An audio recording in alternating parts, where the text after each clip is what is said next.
Okay, we are now recording. It's on MP3, which is good. I did the last class accidentally by video, so I'm not sure how that's going to work. So this is driven by you. Go ahead and ask your questions, and I will answer them. Kevin. Oh, sheet, yes. Yeah, anyone who doesn't, for some reason, doesn't have a sheet, I went on ahead and printed off some extra copies just in case. If you want a sheet, just raise your hand, and I'll give you one once I remember what folder. No, I actually had the right folder here. There's a reason why they, as a stereotype about absent-minded professors. Could we talk about Falun Gong and Falun Dafa? Sure. What is your, do you have a specific question about Well, I that? was actually absent that class, so I was thinking maybe we could just do a brief overview. Or say the main points that we would need to Okay. Well, first of all, what... So that's China, right? Right, it's connected to China. And that's one important thing to do whenever you're looking at these things, to remember what kind of time period, or look at the country we're looking at. Late 1800s? Actually more post-World War II, Okay. post-liberation. Okay. I put them in the wrong folder, that's what they were. Okay, anyone missing a review sheet? There you go. Okay, so this, first of all, it's Falun Gong is how it starts off, right? What's Gong referring to? What are these kind of, it's referring to Qigong movements. And what's Qigong? Eve. It's like the kind of like the boxers where they do certain movements to achieve a particular result. Right. So Exactly. it's like how you control your chi as well. Right, exactly.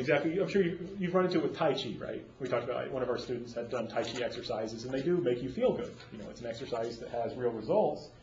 And what happened was with the Qigong movement in communist China, remember there's this communist party member who gets sick and they send him home to die, right? In the late 1940s, early 1950s. They just said, okay, well, you're going to die, go home and at least die with your family. And he practices Qigong and he gets healthy, right?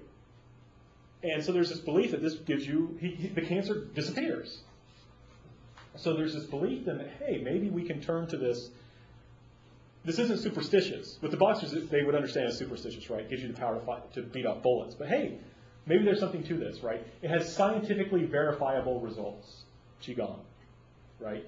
There was cancer, now there's not. And what happened was, even though communist China understood it when it was used by the boxers, they would have said that's superstitious. This, people were willing to tolerate and encourage in communist China. Why? It promised to bring real health benefits, but also for nationalistic reasons, right? Qigong is Chinese. Through Qigong, China can make a great contribution to the world. And this will allow China to become a world leader, right? We're going to have a medical scientific revolution in China that will spread throughout the world and show everyone how great China is and how great Chinese civilization and culture is.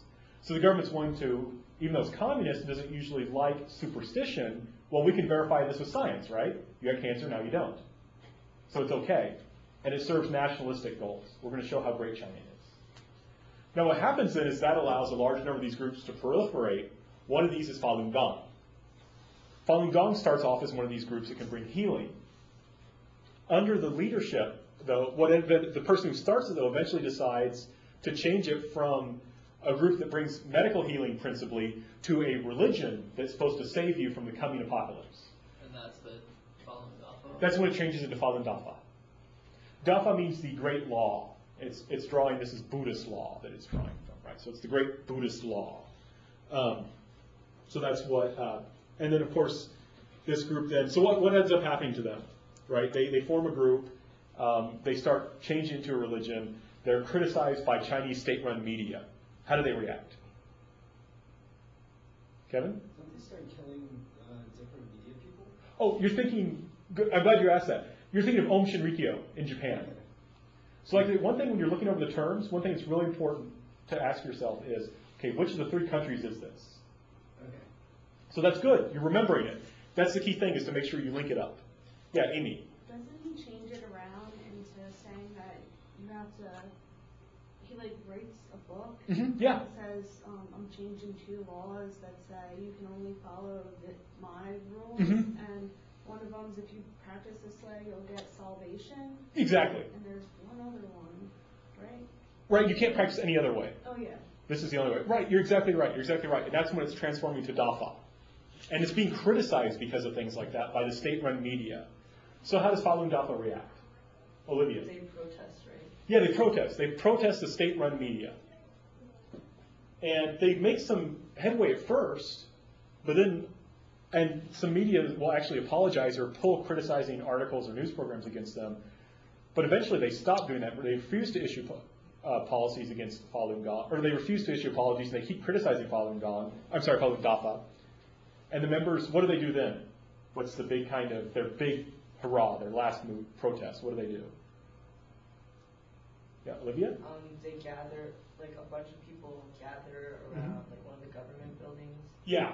And the government's just like really surprised because they have no idea that that's going to happen, and they're just really surprised that so many people could come together unknowingly.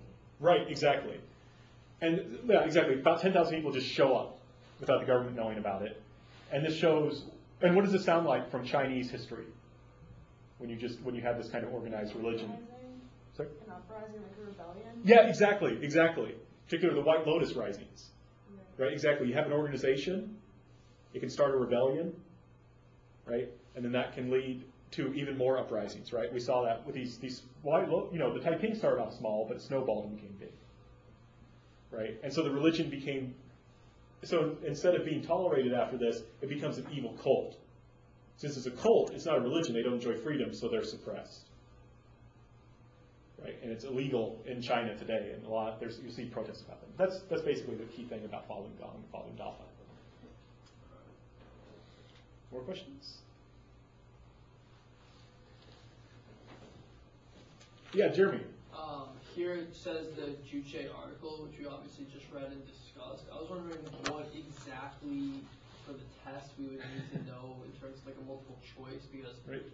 Like, well, I can't give away everything. Well, yeah, right? I'm saying like, what should we like? Should we focus, sure. like that article is just like something we should focus on? Is that what that means by sure. being here? Well, what's the main? I mean, it says Juche article, right? So what's the key concept about Juche?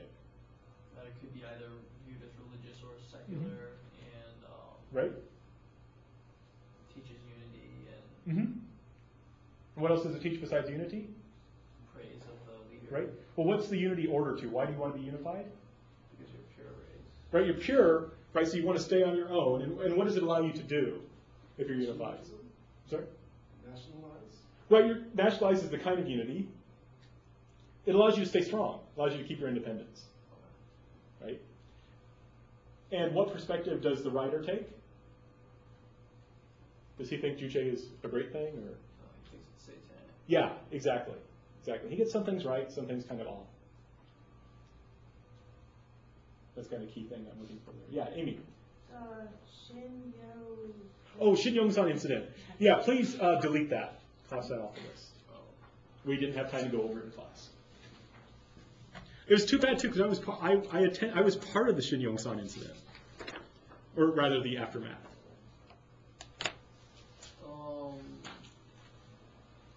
Religious freedom and the power of organized religion in Korea in 1909 to today. Right? Say 1909? Where did I put, here we are. We're under concepts, correct? No, names and terms. Names and Freedom terms. power of Oh. organized religion in Korea. It's halfway through in the middle. It's the longest one. Oh, okay. Right.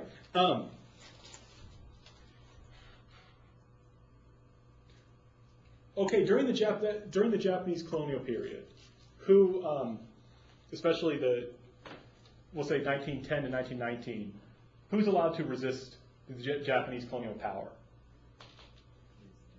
Or, I'm sorry, you're not allowed to resist Japanese colonial power, right? It's illegal. All the journals and newspapers and things are shut down. What's the one organization that you can be a part of and discuss these issues? Christianity. Well, religion. Religion, right. Mostly it's Protestant Christianity is the big one. Not the Catholics. An Chun-gun is dead. He was the big Catholic nationalist. His brothers are still alive, but they're in trouble with the church a lot of the time. But right, a lot of it's Protestant Christians, but also this new religion and a couple Buddhists, right? And what does this organization allow Borrowing from church organization, what does this allow people to do? Discuss. Right, they're able to discuss the issues, right? And what do they do in 1919? They they write not a constitution, but a Declaration of Independence. Yeah, Exactly, Declaration. exactly. And that was 1919. 1919, right? And they organized this, right? North Korea or South Korea? Oh, at that time, it's one Korea. When Korea is colonized by Japan, it's one Korea. In 1945, it essentially gets divided. And from 1945 to now, it's two different states. And what does the declaration say? It's just saying we're independent. Japan, get out. Which country was it that was just like, we're just gonna sign, I'm trying to collect my thoughts. We're just gonna like say that we're independent, and they just went out and like signed a whole bunch That's of it. Korea? That's it. Yeah, you're referring to it. Yeah, they declare independence and they go around handing out copies of it, waving flags, and Japan overreacts and starts shooting people. And that's Okay. also related to the Yu Monsoon girl. Yes. Right. Why is she important? She gets killed when she was very young, and she was just like a bright scholar from a poor family who got an opportunity to go study and learn about American history, and ended up passing out like flyers or copies of the thing, and she ended up kind of back talking to the officials and got killed. Right. Excellent. I think Evie, you were going to add to that. Wasn't you considered the Joan of Arc of Korea? Right. Key term, right? She's pretty much like the epitome of Korean Revolution. Right. Yu Kwan Soon, I believe, isn't she? The last term on the identity. Yeah, she's an ID. Right. And what's different about her than a Korean woman 20 or 30 years ago that is also from the countryside and is a woman? She had the opportunity to study. Right, she had the opportunity to study. She was involved with politics. She's involved in politics, right, through religion. Right? Now, it ends up, it doesn't work. The March 1st movement fails. Korea doesn't become independent. And the March 1st movement is in 1919. That's the. That's when they issued the Declaration of Independence. So that's one reason it's key, right? Is it shows this power, organized religion, by combining ideas. Remember, Protestant nationalism was associated with religion, right? We reform, we get saved. That will give us a moral transformation that will help us to save the nation, right? That's kind of the idea. And then the churches provide the organization that allows you, also with the new religions, to mobilize students like Yu Kwan Soon. And together that allows this transformation of Korean women and their intersection with politics. Right, this is one thing that's key. So this is one reason it's still powerful. Now, just to give an example, so let's see, let's make sure I'm getting this right. 1919. Okay, so in North Korea, right, religions don't have power. In South Korea, They don't, you said? do not, right. In South Korea, right, what examples do we see of religions having some power? You have Buddhist temples who are supported by the government. Yeah, exactly. You want Buddhists to vote for you? Give their temples money. Right, excellent. And how about evangelical Christians? What are they able to stop the state from doing, the South Korean state?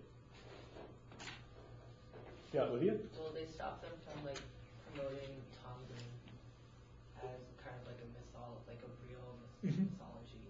Yeah, exactly.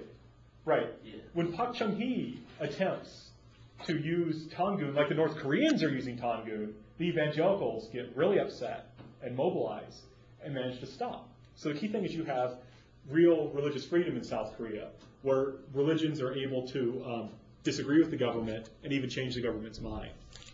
Right. We saw similar instances too, right, where the Buddhist temple, for example, they were able to force the president to apologize for searching the car of the abbot. And Yes, also Jeremy? the Protestants have a lot of influence, right? In South Korea. Right, exactly. Now, does this religious freedom, though, right, does this mean that all South Korean religions get along with each other? No. No, exactly, right? I showed you that picture of the Buddhist temples that have been burned down by Christians. The evangelical Christians and this religion Daejongil were fighting about Tangun. They fought in the courts, right? And then the evangelicals wanted to get those Tangun statues out of the schools. When the courts wouldn't force them to remove them, they went around cutting off the heads of the statues. Right. So what often happens in South Korea is you have religious freedom, but the state has to act as a referee to make sure your religious freedom doesn't trample on someone else's religious freedom. Doesn't do such a good job, though, with Buddhism in that, right? Perhaps we could say, as we already pointed to. Why is the government kind of willing to overlook? Votes. I'm sorry? Votes. Votes in part, right. Anything else? Yeah, Olivia? The cultural aspect. Right, exactly. And that's where it hits the ambiguity. Because Buddhism has been in Korea in different parts of Korea since the 4th century. So it's hard to say that it has nothing to do with Korean culture. And like I said, a lot of times when you go to the temples, people are there not for religious reasons. Right? So that's kind of the ambiguity there. Because they can say, well, this is cultural. Right? That's why we're supporting it. And there's some truth to that. What about the temple stay, though? Why is the government supporting that? Tourism. Yeah. Yeah, and also culture. Right? Remember, we talked about some things that made it look good Looks good. in the temple stay. I'm sorry? It looks good for Korea. Yeah, exactly. It's beautiful. Temples are beautiful. I've been to many temples in Korea. They're gorgeous. Buddhists know how to build nice temples. Yeah, Jeremy, you had I was wondering if we could talk about the Three Religions Conference. Okay. What country is that connected with?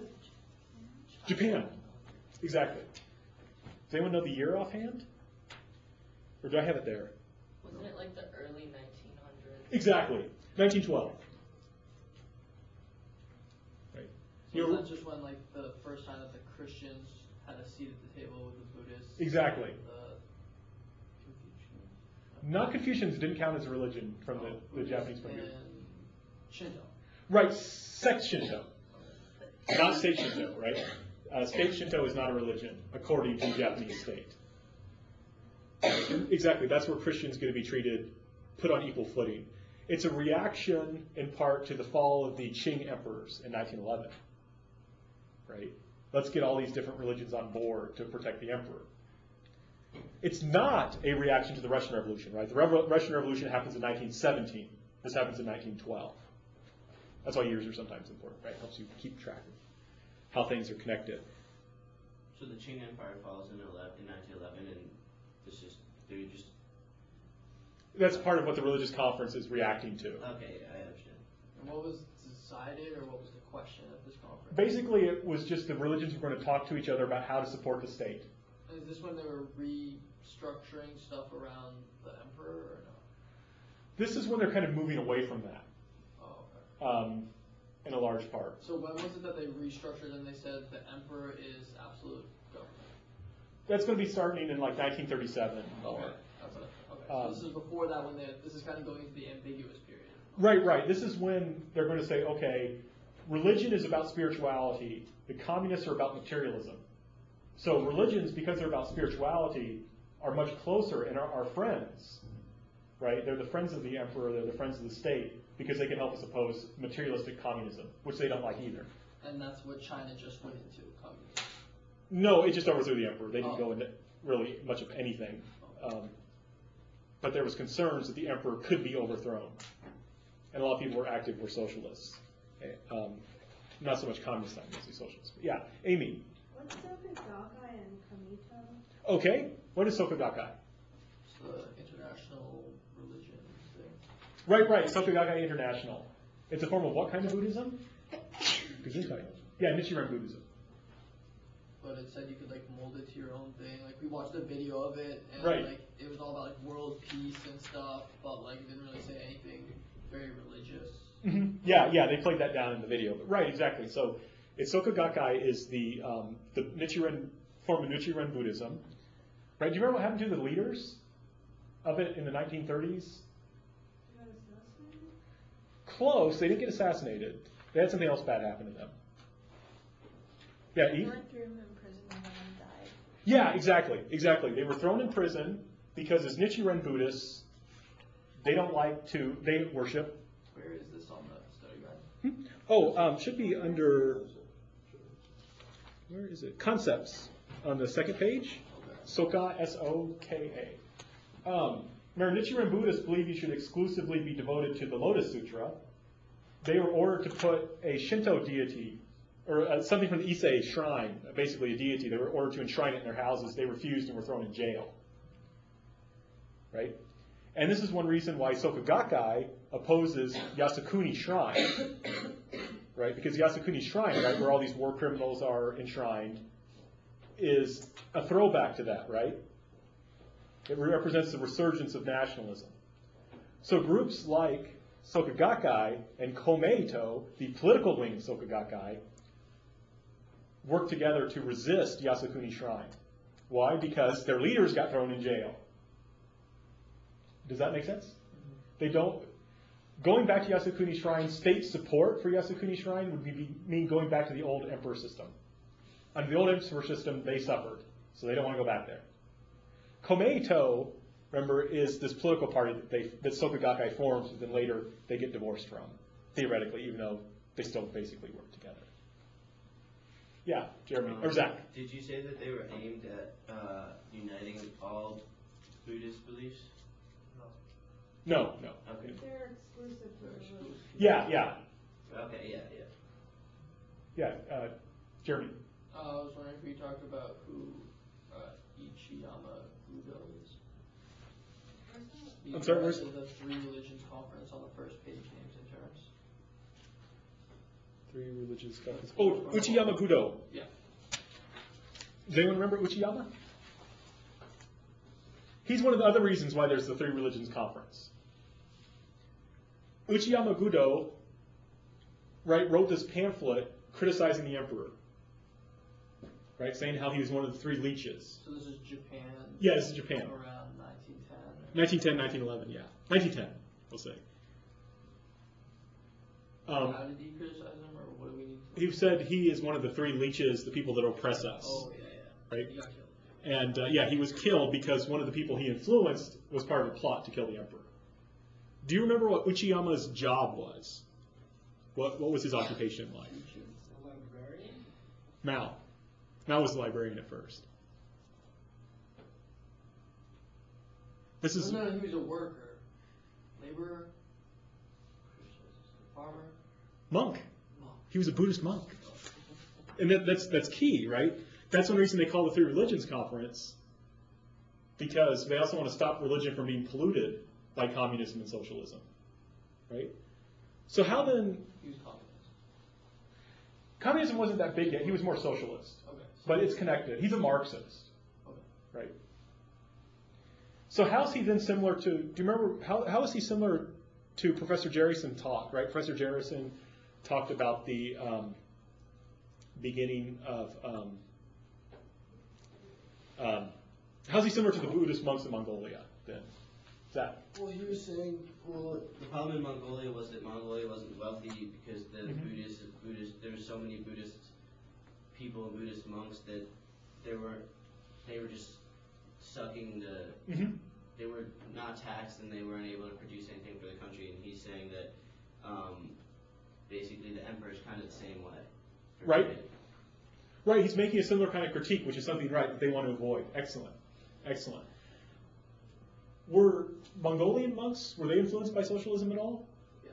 Yeah, right? That's how it initially comes in. Right? That's excellent. So those are kind of two things to keep in mind. Like you said, kind of like reform. It's dangerous, right? These ideas are dangerous if we let communism come in and influence people. And the Japanese government realized that, even though they didn't have the Mongols. Right, the Mongols are in the 30s. So they didn't have that example to look to, but they do realize this is a threat. We want to make sure Buddhist monks don't fall for this kind of idea. Why? Because there's some connections. There's certain points of agreement between communism and Buddhism, or between socialism and Buddhism, which that monk was seeing. And so that's one reason you have the Three Religions Conference, to try and put a stop to that, to bring the religions clearly on the side of the emperor and the current state of affairs. But yeah, Uchiyama Budo, so he's this, just as a review, he is a monk who is adopting socialist ideas, who's executed because someone tries to put those ideas into place and actually kill the emperor. And he's also important because he shows a kind of universal trend of people borrowing, of Buddhist monks looking to communism and socialism because it seems to have something to teach them about Buddhism, and because it has some points it shares with Buddhism. Kevin? What would be the problem of Christianity in Meiji Japan? Okay, right. Is that one of the? Right. A short answer. Okay. Yeah, that connects to the ID. What happens to, does anyone recall who Uchimura Kanzo is? Yeah, he didn't bow. I'm sorry? He doesn't bow. Yeah, he's the Christian who doesn't bow. Okay. Right? And why is that a problem? He doesn't bow to the imperial rescript on education. Why is that a problem? Yeah, Jeremy? He thinks it's idolatry, but it's really like presented as secular and Mhm. something that everybody must be unified around and praise the emperor and teach that we're all students of the state, and Mhm. for him not to bow to that was a big deal. Yeah, exactly. What does it say about, or Zach, you want to add to it?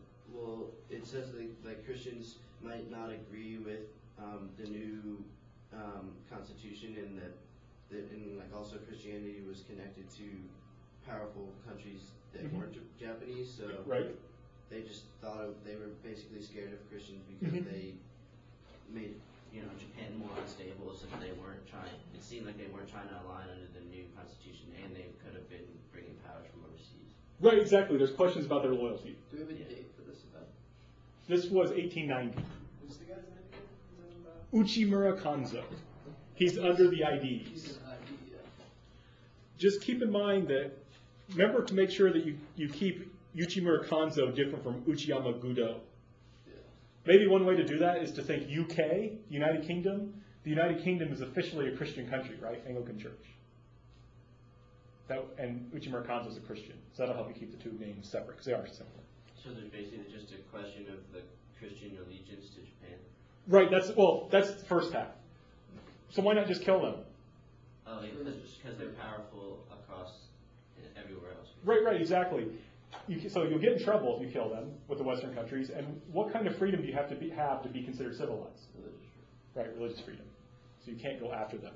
So Uchimura Kanzo, remember, the government doesn't do a thing to him. He's forced to resign out of popular pressure.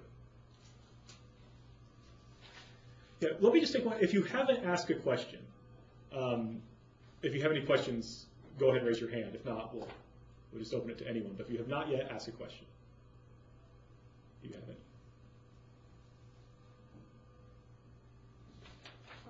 So right. No, that's fine. Yeah, Kelsey. I was wondering if you could go over the way of penetrating unity. Okay, right. So first of all, just to make so it's understood, these are the same thing. The way of penetrating unity and Iguan Dao are the same thing. I won't try and trick you up with that in the test. I'll make it clear what I'm talking about. But just so you understand, right? It's China. Just really quick before you answer that, the Ichimura Kanzo on the front side is the one we just went over, right? Yes, he's the Christian. UK.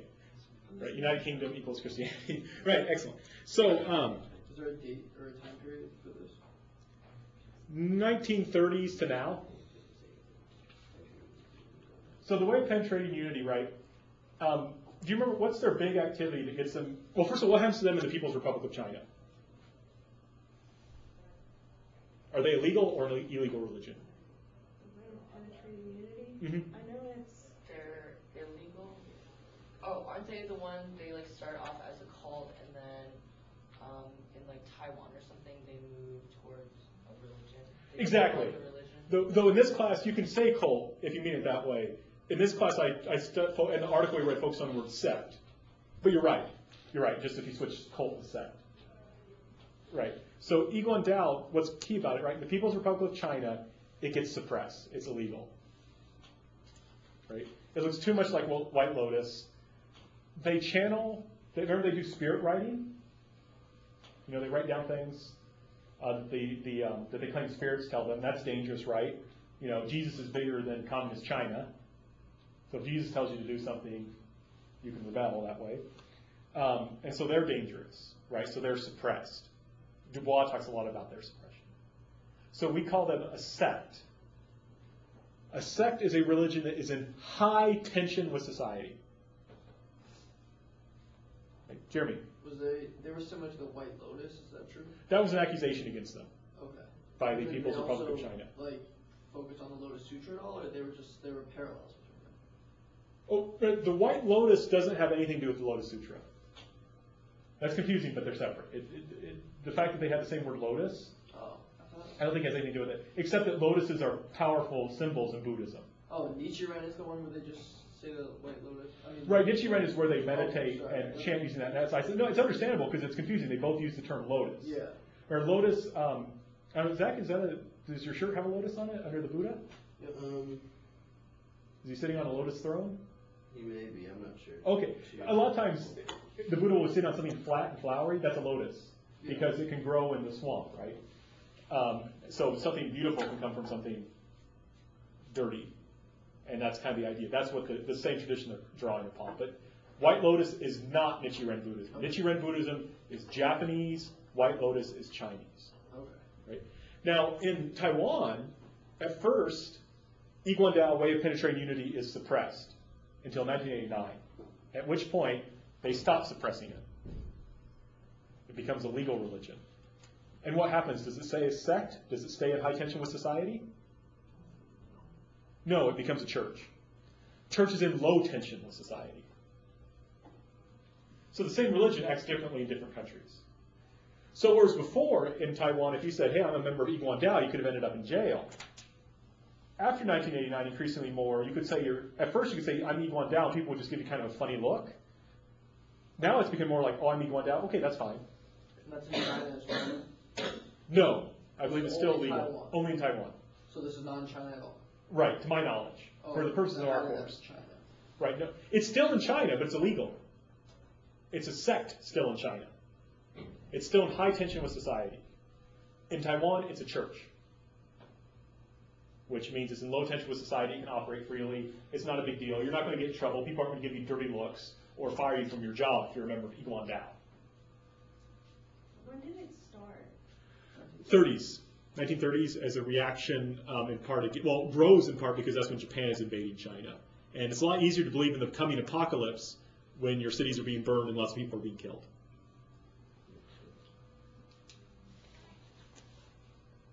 Okay, anyone else who hasn't asked a question? Do they have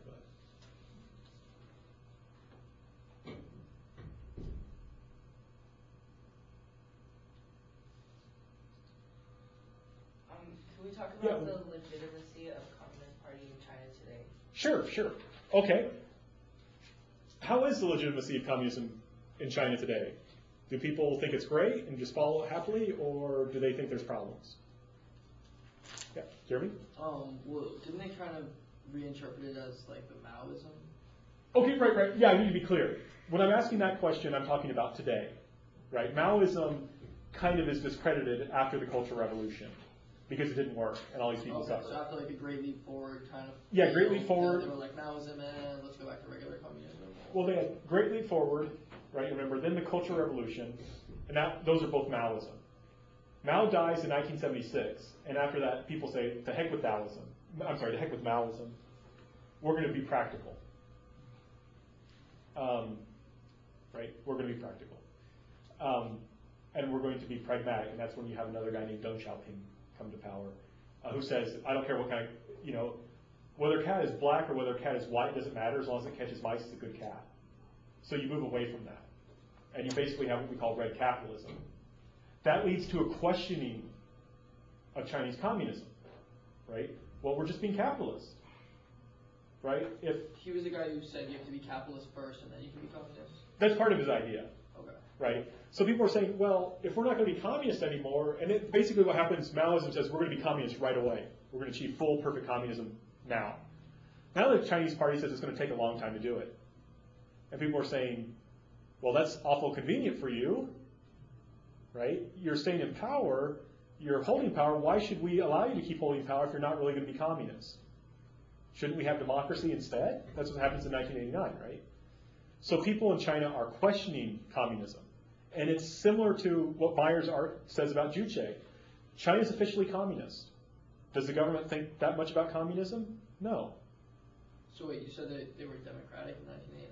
No, there was a democracy movement in 1989 that was Okay. crushed Okay. by Deng I was Xiaoping. like really confused. Oh, sorry, no, it gets Alright, crushed. So they're communists today. So the point of the democracy movement is people are questioning the hold of the Communist Party. If you're not really going to be communist, why should you rule? Right? And China's trying to argue, well, the Communist Party is trying to argue, well, we will make you rich. We will make a strong China. The problem is encouraging people to be rich doesn't necessarily make people be moral, right? If you want to get rich, sometimes you have to be immoral. So the key thing is people are questioning communism, right? Saying, why should the Communist Party be in charge? This isn't working. And so what's filling the vacuum? What's the government in China turning to instead of communism? Confucianism. Right, remember? They're not forming Mao institutes at the University of Miami in Florida. They're forming Confucius institutes. Right? Oh, one second, sorry. I don't want to lose my train of thought. So you have these Confucius institutes, right? And why is Confucianism acceptable? Traditional. It's traditional, right? That's one. Virtue. Teaches virtue, right? That's a good thing when people are trying to get rich and being non-immoral, right? Kevin. Teaches you to obey hierarchy. Excellent, right? Another one. What country is it from? China. Is it one of the 5 religions? No, so you could adopt it as a public idea. It's not. It's not. Yeah, it's not one of the 5 religions. 5 religions are Protestant Christianity, Catholic Christianity, Taoism, Islam, Buddhism. If you're not one of those 5, you're not a religion, you don't get religious freedom. In China today. In China today. Wow. Yeah. And also, weren't they able to take what they wanted and kind of leave other stuff? Right, exactly. Remember, they also kind of played down some of the things about, like, you can't, what was it? Or Confucius says, I can't figure out women. Yeah. They're like servants. You can't, if you get too close to them, they get too familiar. If you're far enough away, yeah, it doesn't work. Could you just repeat the 5 religions? Okay, yeah, sure. I mean, I'm not going to ask you this, Okay. but just for your own Just knowing information. that it's not Confucian. Right, Confucianism is was. the important part. In alphabetical order, it's Buddhism, Mm-hmm. Taoism, Catholic Christianity, Islam, Protestant Christianity. They count Protestant Christianity and Catholic Christianity as 2 completely separate What religions. did you say after Islam? Protestant Christianity. Sorry, I'm getting a little dry. Yeah, Jeremy? So just to be clear, the legitimacy of the Communist Party is, like, what would a succinct answer to that? Because we've talked about a lot of the problems, but the question is Right. asking for the legitimacy. It's being questioned Okay, so because of those so problems. legitimacy is in question. Is the Exactly. answer. Okay. Well, I mean, the short version. Yeah. Yeah. Okay. Is there anyone who hasn't asked a question but would like to? Just go ahead and raise your hand, and I'll give you a second to formulate. Okay, yeah, Zach. What is a Qigong science? Oh, right, we talked about that a little bit, right? With the, remember, that's the kind of background to Falun Gong, right? Qigong Oh, science. Okay. Yeah. I spelled. Yeah. Okay. No, that's fine. It's a separate entry. Yeah, I understand. So it's good. Yeah, but that's what it is. Yeah, Olivia. What is Wu Yaozong and the TSPM Church? Where's that? Oh, Ouyaozong. It's on the bottom of names and terms. Okay. TSPM stands for three myself, patriotic movement. Does anyone remember what the 3 selves are?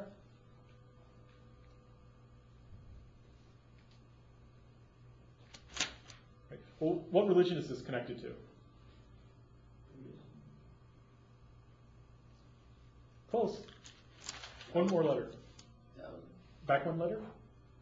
Christianity. Christianity. Seems like. Right. This is connected to Christianity, right? What doesn't the Chinese government today like about Catholicism? What's the connection that really hates it? The Pope. Yeah, it's connected to foreigners, right? Exactly. The Pope is the ultimate foreigner, and he's the head of the church, right? The three-cell patriotic movement is not Catholic; it's Protestant. There's a similar Catholic organization, though, but the 3 selves are self-supporting. We don't accept money from foreigners. Self-governing. We organize it ourselves. No foreigners lead. And self-propagating, which means we spread Christianity ourselves without foreign missionaries. Now, who is Reverend Wu? What was the second one? Now, Self-propagating, self-supporting. self-supporting. Self-supporting means money. Okay. You don't take money from foreigners. Don't take candy from strangers. Don't take money from foreigners. That will pass with humor. So the idea then, Reverend Wu, Do we need There- him? Should we write that? well, he's the guy that founds it. Is he a term though, or? Yeah, yeah, Part it's of this? Wu Yao Zhang, and yeah. So I have to explain who he is Oh, too, oh, right? Because Reverend Wu is a convert to Protestant Christianity. He converts to Protestant Christianity as an adult before communism comes to power. I thought you said Catholicism. No, I was talking about why it's as an example of a problem. This problem of foreign government. The TSPM movement is not Catholic, what are they? Protestant. I'm sorry for the confusion. I used Catholicism as a way because the connection is why foreigners are bad, right? You don't want a pope telling you. I'm sorry, it's Protestant. Yeah, just forget what I said about the pope. It's Protestant. And he was a convert before the communists took over. And there had long been a tension within the Chinese church, Protestant church, because it was dependent on foreign money, foreign leadership, and you had foreign missionaries going around, right? Remember how that caused problems, right? When you have foreign missionaries going into the country. And he didn't like that. He thought the Chinese church should run itself. So when the communists took over, he helped develop, he developed this idea before the communists took over, and then they helped enact it. And he worked with the communists in order to build this three self-patriotic movement church. And so it's key, this is an indigenous concern. This was something that Chinese Christians were concerned about, right? Shouldn't we run our own church? Why are the foreigners telling us what to do, right? And then when the communists come in, he's able to actualize this desire, right? Does that make sense? So it's an indigenous belief. This guy is a Christian who's trying to fix what he sees as a problem with Chinese Christianity. Yeah, Zach? How do you spell Reverend Wu? And did this just happen in like 1939? No, this is in the he's developing these ideas in the 30s. Okay. The communists take power in 1949, Okay. and his ideas start being enacted in the 50s. Okay. But other than knowing it's around the period just before, he's developing the ideas. The key thing you need to know is just he's developing these ideas before the communists win in 1949. He's developing the ideas beforehand. Afterwards, they're actualized. Right? So he has the ideas, step one. Step two, the communists take over. Step three, his ideas come into actualization. They're actually not just in his head, they're reality. Amy? I'm like a little confused because it says Wu Yazong and the TSPM Church. Right. So it's the same guy? Yeah, I call him Reverend Wu just because I don't want to keep saying Yao Zhang. Okay. Yeah, so, And yeah. So in 49, the Russians take over. Is that what you said? No, that's when the Chinese communists win the Civil War. Oh. And China's officially liberated and unified. Oh, okay. The Russians aren't part of Reverend Wu's story. Okay, so China's having a civil war, Yes. and they're united under communism. That's what Yes. Oh. Except for Taiwan. Yeah, Olivia.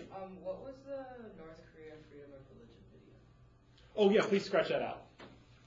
Where is that? We didn't get to watch that. I need to make a note of this.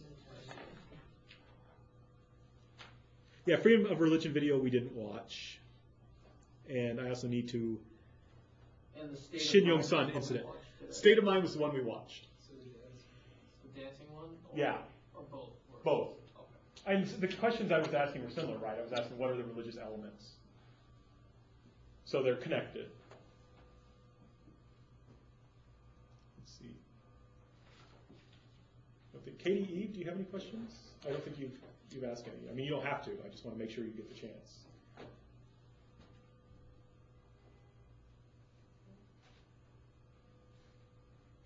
Okay, well, if you do, we still have a few more minutes, but I'll go ahead and move on. Amy?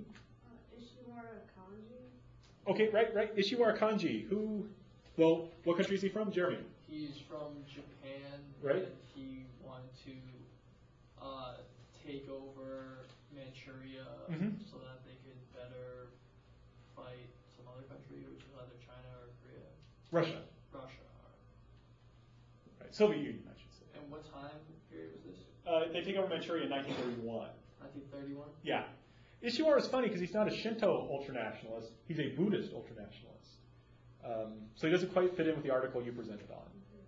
which was about Shinto ultranationalism.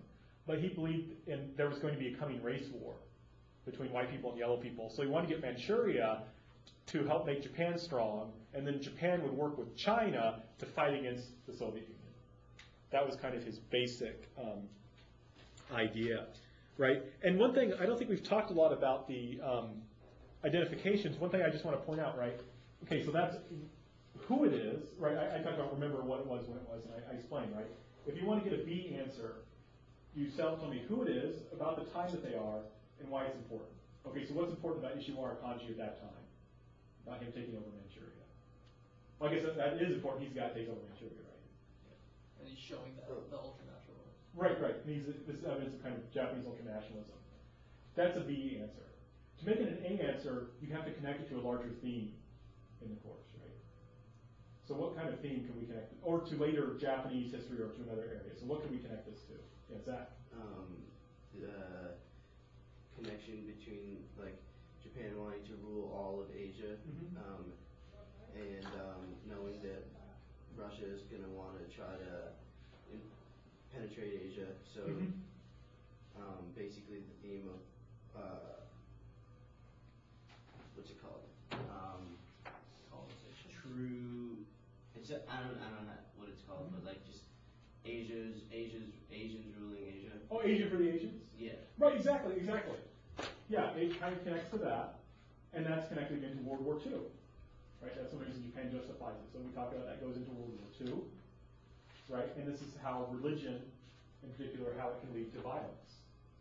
Right, you have this connection of nation and the state and religion that then is justifying violence, taking over Manchuria, and then leading on to World War II as you try to expand into China. So Ishiwara Kanji, I should point out, if I recall correctly, was actually against aggressively expanding into China. He actually, because he was a Buddhist ultranationalist, not a Shinto ultranationalist, he actually saw Chinese people as equals. He wasn't as racist, essentially, as the Shinto ultranationalists were. Why? Because he was a Buddhist ultranationalist. And he was a Nichiren Buddhist, by the way. And you could also connect that way. That's a larger theme, right? This shows to us the power of Nichiren Buddhism.